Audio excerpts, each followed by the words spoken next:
The movie opens on July 8, 1986, in a small town called Walson, where we meet two men named Timo and Pierre.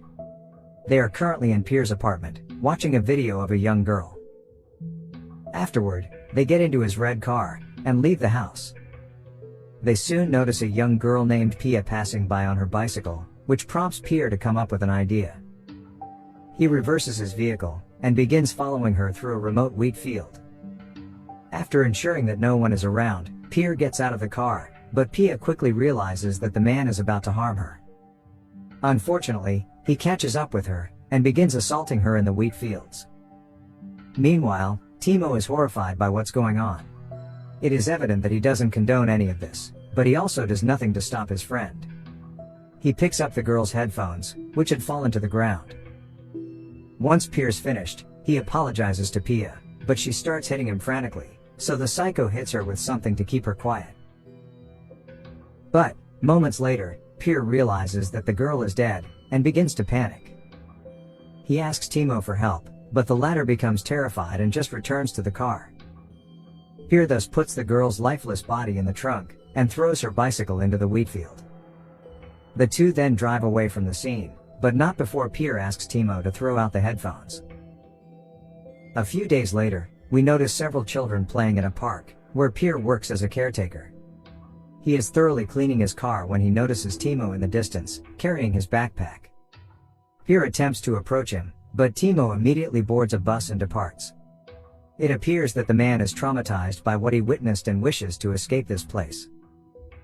The scene then cuts to 23 years later, where we see a woman named Elena jogging. She soon arrives at the wheat field, where a cross is displayed as a sign of remembrance for Pia's death. It is revealed that Pia was actually her daughter, who was murdered in 1986. Elsewhere in the same town, we see a couple angrily berating their teenage daughter, Sinika. It turns out the young girl has been reported for skipping school several times. Her enraged father demands to know the reason for this, but Sinika becomes defensive and claims the school is lying. She even curses her father and storms out of the house, saying she needs to go to tennis practice. But after riding her bicycle for a short distance, Sinika calls her friend, Marie, to arrange a meetup. The scene then cuts to a detective named David arriving to attend the retirement party of his senior, Christian. David doesn't seem too thrilled, and it's revealed that he has recently lost his wife to cancer. In another scene, we see Sinika arrive at an amusement park to meet her friend. She leaves a voicemail for her parents, explaining that she will stay at Marie's tonight and won't return home. However, as it's starting to get dark, her friend still doesn't show up. Sinika becomes scared and leaves a voicemail for Marie, saying she'll head home if her friend doesn't show up soon. We also notice that it seems like someone is keeping an eye on her from a car. Elsewhere, after the party, Christian takes David to the police station, and hands him the file of a case he could not solve. 23 years ago, an 11-year-old girl named Pia was assaulted and murdered, and her body was only discovered many days later in a nearby lake. A boy reported seeing a red car in the area, but police were never able to find the murderer. David then notices that the incident occurred on July 8, which is coincidentally the same date as today. In the meantime, we see Sinika returning home after her friend failed to show up. The car from earlier is still following her, so, at one point, she stops and turns around to see what's happening, right when a man gets out of the car. After some time, we see the man throwing her bicycle in the same field where Pia was murdered. The scene then cuts to Timo, who now works as an architect and has a loving family. He returns home after a long day at work and checks on his daughters. He then goes to his room and falls asleep with his wife, Julia. The next morning, David is startled awake by a sudden call. He soon arrives at the wheat field, where he meets his colleague Jana, and their new boss, Matthias. It turns out that the police have discovered Sinika's bicycle in the wheat field, and are concerned. At Sinika's house, her parents still believe that she is safe at her friend's house. Later, we see Timo playing with his children at a house party, but his attention is soon drawn to a news story on television. The report reveals that the police discovered a girl's bicycle and gym bag in a wheat field, and suspect a similar pattern to Pia's case. Upon watching the news, Sinika's parents recognize her bicycle and begin to panic. Timo is also shaken by the news, and walks away from his family to process it. Elsewhere, we see David and Matthias at the largest lake in town, where Pia's body was discovered many years ago. They have brought a diving team to search for the girl, but unfortunately, no signs of her are found. The cops later head to Senika's home, and speak with her distraught parents. Matthias inquires whether she had a boyfriend with whom she could have run away, but mom denies this. Later that night, we see Timo, who is unable to sleep and is thinking about the new missing girl. He then recalls a flashback to 23 years ago, when he was sitting in a park, watching children play with water. He was soon joined by Pierre, and they introduced themselves. The two men quickly began bonding, and it was obvious from their behavior that they were both pedophiles and attracted to children. Returning to the present, we see a stressed Timo trying to enjoy time with his family. He then secretly calls his boss, informing him that he's sick and won't be able to show up at work tomorrow. After receiving permission, Timo approaches his family and explains that there's a problem at work that requires his immediate attention. Timo promises to return tomorrow night, and leaves the house. Next, we see a man returning to his car in a remote area. He suddenly hears a phone ring, and it is Senika's father trying to reach her, but the man throws the phone away. In the evening, David is visited by Christian, who brings a box of old belongings related to Pia's case. Christian expresses his belief that the person responsible for Senika's death is the same one who killed Pia. Christian strongly believes that the girl is already dead, her body is out there, and it's only a matter of time before the police find it. Since Christian is retired and no longer has authority, he asks for David's help with the investigation. We then see a flashback to 23 years ago, when Timo used to regularly visit Pierre's apartment. One day, during their usual hangout, Pierre mentioned their similarities and their attraction to little girls. This made Timo feel uneasy, and he denied it, but Pierre said he had movies they could watch. At first, Timo became angry and tried to leave, but he soon changed his mind. Pierre then began playing a disturbing video in which an adult man was seen molesting a little girl. Surprisingly, Timo wasn't repulsed by the video, and he actually enjoyed it. Returning to the present, the police are becoming increasingly frustrated with the lack of progress in the investigation. Jana then pulls out some files, and points out that a red car was reported near the scene of Pia's disappearance. She reveals that, years ago, another girl had also disappeared, and a red car was spotted at that time as well. Jana was able to compile a list of around 500 red cars registered in the area in the 80s. Hearing this, David takes out Christian's old file and reviews the records. He notes that many of the car owners have already been interrogated, leaving only a few for further investigation. In another scene, Timo, who has returned to Walsen, meets Pierre, who is still employed as a caretaker at the same park. Pierre is overjoyed to see his old friend after so many years, and he invites him to his home. The two sit awkwardly in the living room, until Timo asks what Pierre did with the recent missing girl. The latter is stunned by the question, and quickly denies any involvement in this case. When Timo points out the similarities between the two cases, Pierre dismisses it as a coincidence. He insists that what happened with Pia was a one-time incident, and that he hasn't done anything like that since. Soon, Timo starts to feel uncomfortable and attempts to leave, but Pierre stops him, and hands him a CD. He claims that it is Timo's favorite video, and it features the dark-haired girl he used to like. Hearing this, Timo hastily rushes outside while still clutching the CD. After a while, he returns to his hotel room and watches the CD.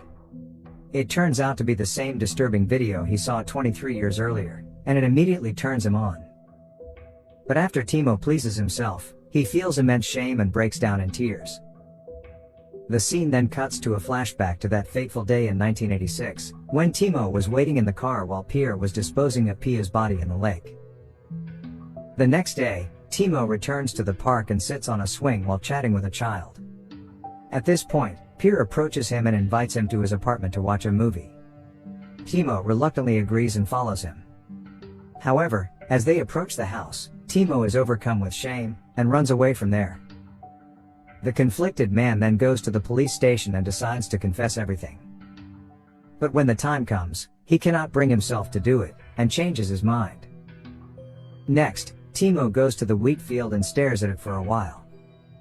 He then goes to Elena's place, and pretends to be a tenant looking for a house. The woman kindly invites him inside, and Timo informs her that he's looking for a house in this neighborhood, and hands her his business card. Noticing the photos on the table, he proactively brings up the topic of children. When Elena mentions that her daughter was murdered 23 years ago, Timo apologizes for bringing up the painful memory. After a brief conversation, he heads to his car and begins crying, which a suspicious Elena notices from the window. Later, Christian arrives at Elena's house, as they turn out to be in a relationship. She suddenly says the man who killed her daughter was just here and hands him Timo's business card. Meanwhile, David and Jana are going around town interrogating men who owned a red car in the 1980s. But David suddenly receives an urgent call and must leave. Jana then visits Pier's home alone, and requests a conversation. On the other hand, Timo arrives at the lake where Pia's body was discarded, and sits there in silence. He then receives a call from Julia, who is upset that he hasn't come home in 3 days. She also reveals that their daughter has fallen off the trampoline, so an emotional Timo asks to talk to his daughter. Just then, Julia tells him that someone is at the door and abruptly hangs up. It turns out that David and Christian have arrived at the house to interrogate Timo. Elsewhere, Jana questions Pier about the red car he owned between 1982 and 1986. The man confirms that he did, but has since sold it, and now only rides a motorcycle. Jana then reveals that it's about a missing girl, and asks where he was on July 8th. This makes Pier nervous, so he excuses himself, claiming he needs to get something. Returning to Timo's house, his wife is bombarded with questions about him. She reveals that he is currently out of town for work, but doesn't know which hotel he's staying at. Christian then heads to the bathroom, and Julia notices her husband's business card with David. This makes her nervous, and she begins questioning what all of this is about, but the detective simply responds that it's difficult to explain. On the other hand, Pier is seen taking out his diary from a drawer, and he also grabs a small knife. He then approaches Jana, and begins recounting his activities on July 8th, which he had written down. The woman asks to see the diary, and he reluctantly hands it over. He also keeps his hand near his pocket, prepared to strike at any time. At the same time, David questions Julia about her husband's past, and learns that he used to live in Walsen when he was a student. The woman reveals that Timo only moved to this town in 1986, where they met and got married. She also mentions that he didn't like his last name, and changed it when he left Walsen. Meanwhile, Jana finishes reviewing Pier's diary, but doesn't find anything unusual, and decides to leave. On the other hand, Julia and David go to find Christian, and it turns out he's actually in Timo's office, checking his computer. He then shows them the disturbing child pornography videos that he discovered in Timo's folder. Julia feels sick to the stomach upon seeing this, as she had no idea her husband was a monster. Meanwhile, Timo is still by the lake, contemplating everything. He soon makes the tragic decision to unalive himself.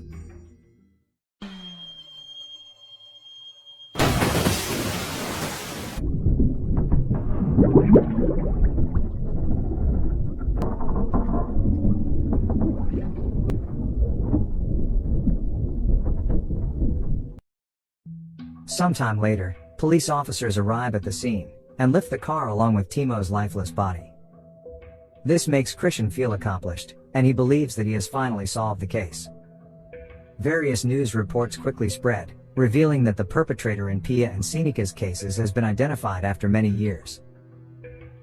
The next day, an old man is seen swimming in a different lake in another area. But then all of a sudden, after a short time in the water, he accidentally spots a body, which turns out to be Senika's. Soon after, the police retrieve the body, and inform her parents of the tragic news.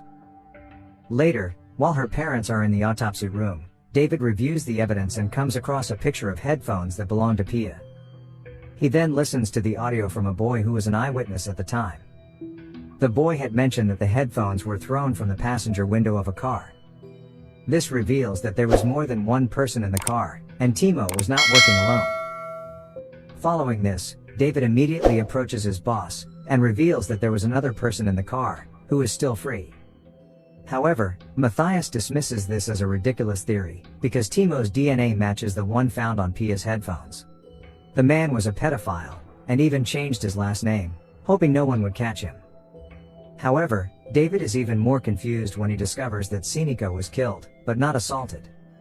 He wonders why a pedophile would commit such an act, unless he intended to send a message. Therefore, David theorizes that the two men committed the crime together in 1986. But after Timo disappeared without a trace, the second man recreated the murder in the same way and at the same location. Perhaps the pedophile felt lonely, and wanted to lure his old friend back to town. However, Matthias refuses to believe this theory, and the confrontation soon turns physical.